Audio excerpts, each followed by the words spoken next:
अगर magnetic field change हो रहा है, उस मैग्नेटिक फील्ड के जो हम काउंटिंग है या उस मैग्नेटिक फील्ड का जो मेजरमेंट है हम मैग्नेटिक लाइंस की फॉर्म में करते हैं।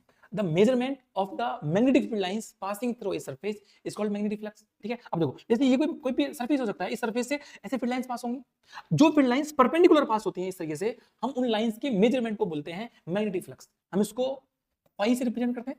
हमने चैप्टर 1 में पढ़ा था phi is equal to E A cos theta. ठीक है, अब हम यहाँ पढ़ेंगे इसको हम B A cos theta, where B is the magnetic field.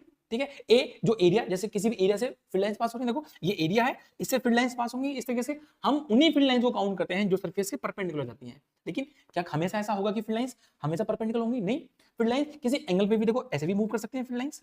तो उसके लिए हम बोलते हैं कि जो मैग्नेटिक फ्लक्स होता है वो बी ए cos थीटा लिखते हैं। इसकी यूनिट वेबर होती है, WB से हम इसको रिप्रेजेंट करते हैं। ठीक है, अब हम जो कॉइल की बात करेंगे, हम कॉइल में मैग्नेटिक फील्ड को चेंज करेंगे, तो हम वहां पे मैग्नेटिक फील्ड की बात करेंगे, हम बोलेंगे change in flux. We will talk about change in flux. वो हमें बोलेंगे कि चेंज इन फ्लक्स होगा अगर आपके पास में चेंज इन फ्लक्स होगा। Change in flux meaning that induced EMF आएगा, इंड्यूस्ड ईएमएफ होगा। ठीक है, अगर ईएमएफ होगा तो इंड्यूस्ड करंट भी होगा, अगर हम इसका आर गिवन होगा कॉइल का। ठीक है, नाउ देखो ये जो लाइंस है, ये लाइंस परपेंडिकुलर हम बोलेंगे इसको। यहाँ पे जो थीटा है इसके 90 डिग्री होता है, लेकिन ये जो एरिया वेक्टर है ना, इस एरिया सॉरी जो एरिया है, इस एरिया के एरिया वेक्टर को हम इसके जस्ट परपेंडिकुलर मानते हैं। इसका मतलब देखो ये एरिया वेक्टर है, ये फील्ड लाइंस है, इनके बीच का जो एंगल है वो भी जीरो है।